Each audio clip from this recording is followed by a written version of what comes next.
Welcome to the latest edition of Don't Take This as Gospel. I'm Mike Partika, and we're covering the topic today, why Cain's sacrifice failed. Now, we're referring, of course, to the story of Cain and Abel from Genesis 4. This is the first story that takes place after the fall of man. It deals with the first two children of Adam and Eve. These are two brothers who offer sacrifices to God, and only one of their sacrifices is accepted. Cain's is rejected, Abel's is accepted. But we're not exactly told why. So we're going to cover in detail today why his sacrifice might have been rejected. Now, we're drawing our material from the book 12 Rules for Life, An Antidote to Chaos by Jordan Peterson. I've got an affiliate link set up in the video description, so please take a click on that and purchase the book from Amazon there.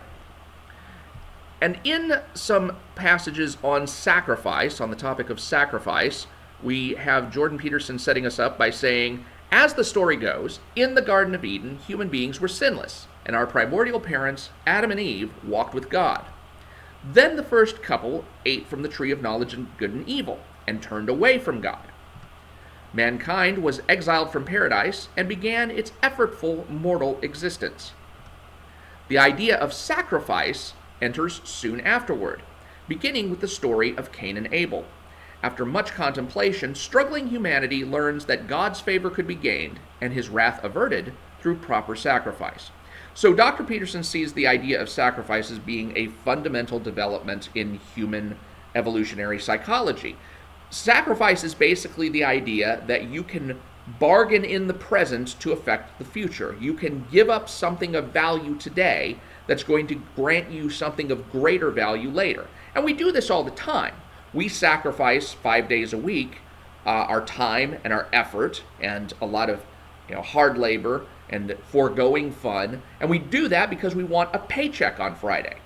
So we are trying to give up stuff in the present all through the week so that we can get that paycheck on Friday that's going to give us greater benefits than that time and labor that we sacrificed was going to give us. So sacrifice is not just an extraordinary concept, it's an everyday concept, and we do it all the time.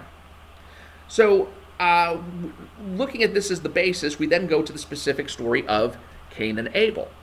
Cain and Abel each make sacrifices to please God, and it's important to understand that Dr. Peterson is relating all this because in his view, these are the first sacrifices presented in the Bible. This is a concept that humanity came up with on its own after much trial and error to figure out how to please God. So Cain and Abel each make sacrifices to please God. Abel's offerings please God, but Cain's do not. It's not precisely clear why. Now we're going to get into some speculative reasons on why. Maybe the quality of what Cain put forward was low. Maybe Cain's spirit was begrudging. Maybe God was vexed for some secret reasons of his own. God responds, however, in no uncertain terms that the fault is all with Cain. So Cain did something wrong in making his sacrifice that Abel did not. So we have to ask ourselves, what did Cain do wrong? Well, in order to try and figure out anything from the text, we of course need to look at the text. So the text comes from Genesis 4, 2 through 7. And it starts, now Abel was a keeper of flocks. That's basically a shepherd. He worked with sheep and lambs, goats, etc. And Cain worked the soil. Cain was a farmer. Cain was bringing stuff out of the ground. And this kind of relates back a little bit to the story of Adam and Eve, where Adam is told by God that the ground will bring forth thorns and thistles for you. So Cain is basically in direct conflict with that curse that God laid upon Adam every day. So this is a hard job. Farming is a hard job. And Abel, meanwhile, is basically tending the flocks and making sure that the flocks stay healthy and out of danger from lions and stuff like that. So they're each in their own separate domains. In the course of time, Cain brought some of the fruits of the soil as an offering to the Lord. And Abel also brought an offering, the choicest portions from some of the firstborn of his flock. And it's interesting that it mentions that Cain brings an offering first. Now, it's not really clear, though, whether Cain brought his offering first or whether Cain and Abel brought their offerings at the same time. You could kind of interpret it either way. So I'm not sure that there's really anything to be made of that, the fact that Cain is mentioned first. The Lord looked with favor on Abel and his offering, but on Cain and his offering he did not look with favor. And Dr. Peterson goes into great lengths to try and explain what does look with favor mean versus did not look with favor. Did Cain not get like the good women versus Abel? Did Cain have a harder time of it than Abel? Did Cain get lesser status than Abel on account of their sacrifices? It's not really clear, but I don't think it's really supposed to be clear, because one of the things that Dr. Peterson does consistently, and I covered this a lot in the last video, is he doesn't deal with God as God. He doesn't deal with God as a being whom you can directly relate to, even though here in the text very soon we'll see that God and Cain have a direct interaction. So I encourage you to watch the last video if you haven't already, to delve into that concept a lot further, the idea of God as a being whom you can relate with, as opposed to trying to explain away God in terms of circumstances and evolutionary shenanigans. So Cain was very angry and his face was downcast. Cain was very upset that God had rejected his offering. Then the Lord said to Cain, and here's that direct interaction I was talking about, "Why are you angry? Why is your face downcast? If you do what is right, will you not be accepted? But if you do not do what is right, sin is crouching at your door. It desires to have you, but you must rule over it." So if we're going to get into the question of why Cain's sacrifice failed, what did Cain do wrong, we need to examine it in light of the text. So let's get rid of the title here. Let's take this section that it's not really useful, and just condense that down to an ellipsis. And now we can ask our question, what did Cain do wrong? And we'll bring in the 3 reasons that we gave earlier, or that Dr. Peterson posed earlier. So let's look at the first one. Maybe the quality of what Cain put forward was low. Well, that's possible. We do see that Cain brought some of the fruits of the soil, and that's very generic. It doesn't necessarily mean he brought the absolute best out of it. It doesn't mean that he made any kind of discrimination and said, okay, here's the good stuff, here's the fruit that's kind of bruised or kind of worm-eaten. Maybe he just brought a batch that was on average, or, was perfectly acceptable, but it wasn't the best of the best. Meanwhile, it says that Abel brought the choicest portions from some of the firstborn of his flock. Now, I don't know whether the choicest portions of the firstborn means he brought the choicest of the firstborn themselves, like if he had 5 firstborn, did he only take the best 2 or 3? Or does it mean that he took a firstborn and then he slaughtered it and he only took the choicest portions of that? Because this can actually be translated in the Hebrew into the fat portions, which is usually the tasty stuff. So in any case, it does say that he's kind of bringing the best. So this is a very possible explanation. Another possible explanation is that maybe Cain's spirit was begrudging, and this is also something that's possibly implied by the text, because it does say that Cain brought his offering in the course of time, which means not necessarily right away. And then Abel brought his portions from the firstborn. So these were the first animals to be born to their respective mothers. And so it shows more of a sense of urgency on Abel's part than there was on Cain's. Maybe Cain did not bring what would later be called in other sections of the Bible the first fruits of the offering. In fact, if I remember correctly, in these first fruits types festivals, the people were not even allowed to eat or partake themselves until the sacrifice of the first fruits had been made to God, or the offering of the first fruits. So it could very well be that Cain just didn't bring his offering with as much of a sense of urgency that Abel brought his.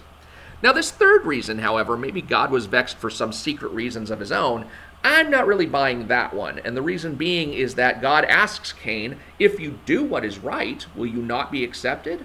Well, if Cain is being asked to do what is right, then Cain has to know what is right. And so it doesn't make sense to say that God was vexed for some secret reason. Obviously, Cain must have done something that Cain has the awareness to correct. So I am not buying that second reason, and I'm not buying a subset reason of that some people have posed. This is not one of Dr. Peterson's reasons, but it's that maybe God was vexed because Cain had sinned at some point. But here's the thing. If you look down, it says, if you don't do what is right, sin is crouching at your door. It desires to have you, but you must rule over it. Now, if the danger that Cain faces is that if he doesn't correct his actions in this context of the sacrifice, then he will actually fall into sin. I don't think it makes any logical sense to say that he had sinned beforehand. So I'm crossing that one off the list too, which leaves us with just these two possible reasons that Dr. Peterson had put forward. Now, I'm going to throw in a spoiler alert here, because if you've never read the story of Cain and Abel, it's fairly interesting. I mean, it's a very short story. It's one chapter long in Genesis. Go read Genesis 4, and then come back here, and that way I'm not spoiling anything for you. So I'll give you a 5, 4, 3, 2, 1 countdown, and then let's go ahead and continue. Are these reasons, though, worthy of murdering Abel? Because that's what happens next. The text says, "Now Cain said to his brother Abel, 'Let's go out to the field.' While they were in the field, Cain attacked his brother Abel and killed him. Then the Lord said to Cain, 'Where's your brother Abel?' 'I don't know,' Cain replied, and then he utters the famous line, 'Am I my brother's keeper?' The Lord said, 'What have you done? Listen, your brother's blood cries out to me from the ground. Now you are under a curse and driven from the ground, which opened its mouth to receive your brother's blood from your hand. When you work the ground, it will no longer yield its crops for you.'" So Abel is killed by Cain, and Cain is cursed by God. So let's get back to our question. Are these reasons worthy of murdering Abel? So let's look at the first reason. Maybe the quality of what Cain would put forward was low.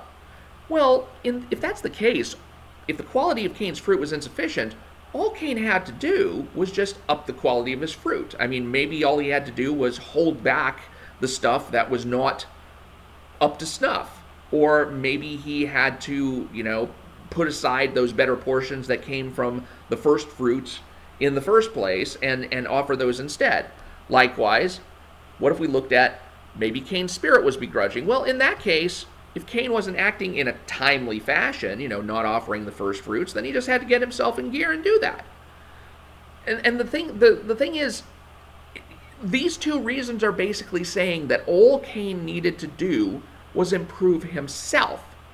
So why, instead of just improving himself, did he turn his fury on Abel? Now, I'm not saying that this is not a common psychological phenomenon. It is most certainly the case that there are people who get envious of what other people are able to do, on the fact that other people qualify when they don't, and they could do the things necessary to put them in the top spot, but they don't do it. I mean, imagine you had two runners in a track meet, and there's one runner who consistently wins, and there's one runner who consistently comes in second.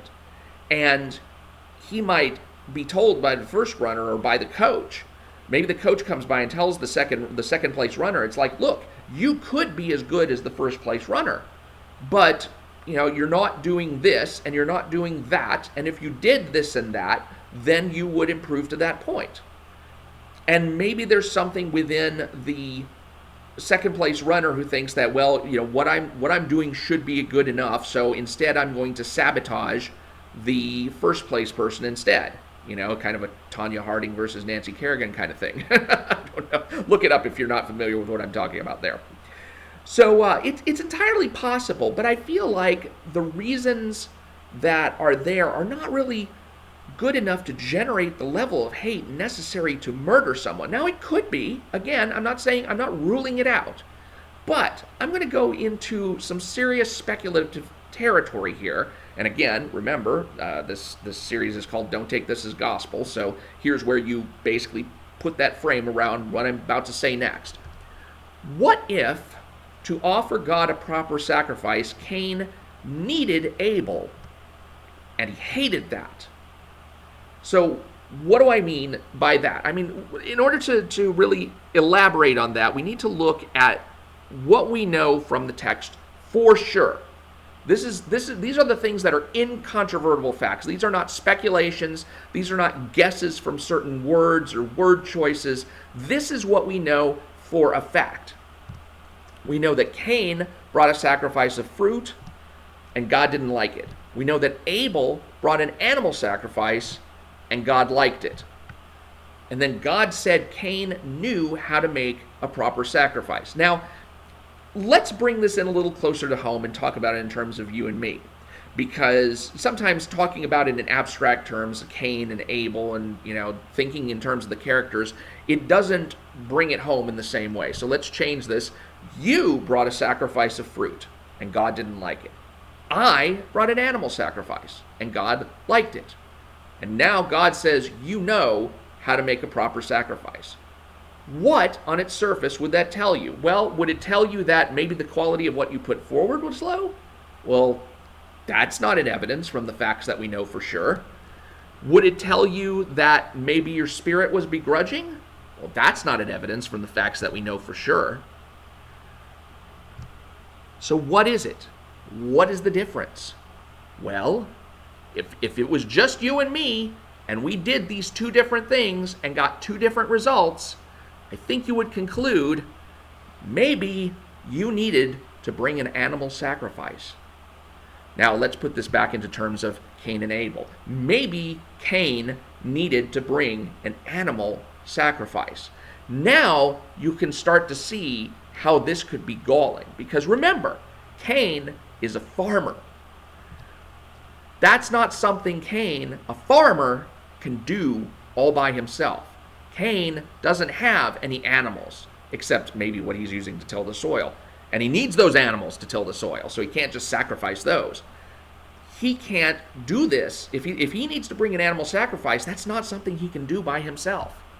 Cain would need to acquire an animal from Abel. And that's not to say that he'd have to beg from his brother. He could possibly trade from his brother. But still, he's having to go through this additional step of getting the sacrifice from Abel. And not only that, but Cain, being a farmer, would have to learn from Abel how to slaughter an animal. I mean, that's not something you just know. That's something you acquire. That's knowledge you acquire from being a shepherd. But Cain's a farmer. He's not necessarily going to know how to do all that. And even worse, even more galling, Cain might even need to have Abel slaughter the animal for him. Maybe Cain doesn't have time to learn how to do this kind of sacrifice. Maybe he needs to rely on his brother to that degree. And I think that if you take that, Cain and Abel, they are a farmer and a shepherd. They each have mastery in their own fields. They are each equally ranked in their own fields. But now here is this thing that Abel can do by himself that Cain cannot. And you can really feel from that how galling that must be. And I think that does come out in the evidence from the text of Genesis 4, 8 through 12. Because when God asks Cain, "Where is your brother Abel?" he replies, "Am I my brother's keeper?" Now, this is such a common phrase that we've heard so many times in relation to this story, this idea of, well, are you your brother's keeper? Am I my brother's keeper? That kind of thing, especially in sermons and stuff like that. We kind of miss the subtle reference here. When he says keeper, that's a reference to Abel's occupation. Now, Abel was a keeper of flocks, and Cain worked the soil. And so Cain is basically throwing back in God's face here, am I a shepherd?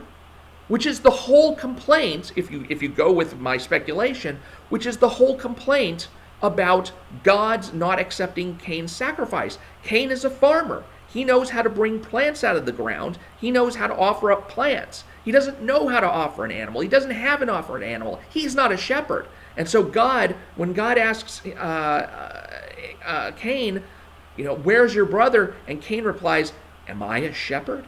Am I my brother's shepherd? He's basically throwing back in God's face the idea that you're wanting me to be something I'm not.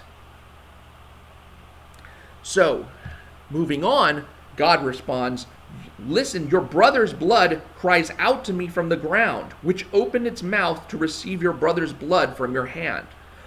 What does that imagery say? What does that kind of imagery bring forth?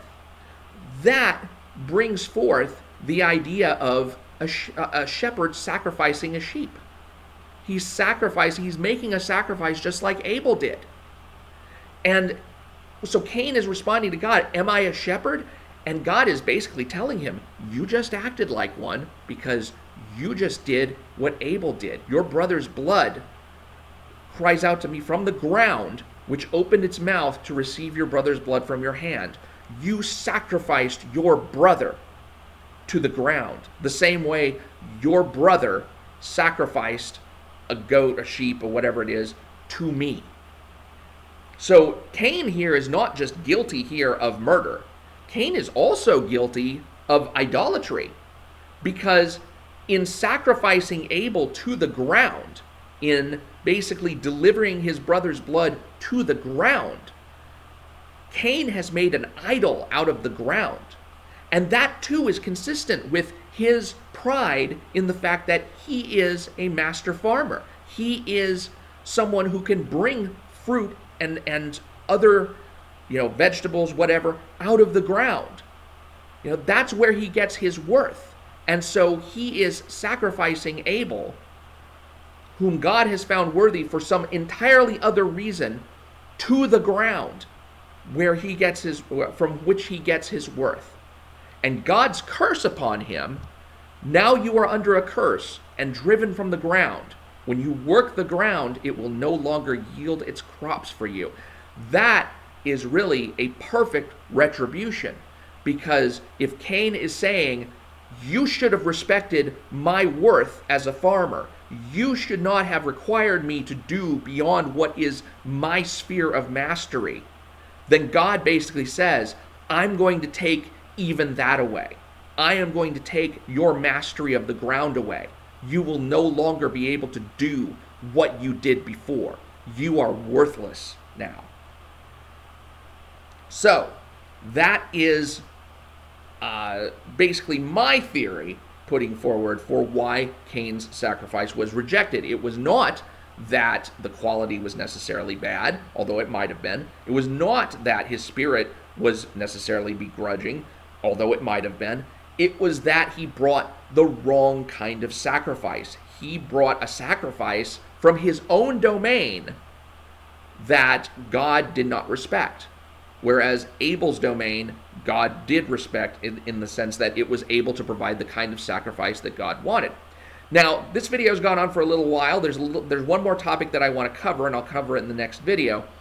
And that topic is, shouldn't Cain have known that, or could Cain have known that God actually wanted an animal sacrifice? And I'm going to give you some reasons in the next video why that is. So I'd originally planned to do 2 videos, but this one's running a little long. I'm going to go ahead and cut this one short. And if you have not already, go ahead and click on the Amazon affiliate link in the video description. Pick up your own copy of Jordan B. Peterson's 12 Rules for Life, An Antidote to Chaos. It is a wonderful book, especially if you want to get kind of a broad panorama of Jordan Peterson's teachings on life and philosophy and science. It's a great book, and I do recommend it, but definitely hit the subscribe button so that you will be notified when the next video in the series comes out, and that one will be the last video in the series. I have not found out any other information from the book that I want to cover, so you've got one more video coming on Cain and Abel and the notion of sacrifice, and that will be the next video, and please join me there. Hit the subscribe button so that you will be notified when that comes along. I'm Mike Partika. Thanks for watching Don't Take This as Gospel, and I will talk to you later.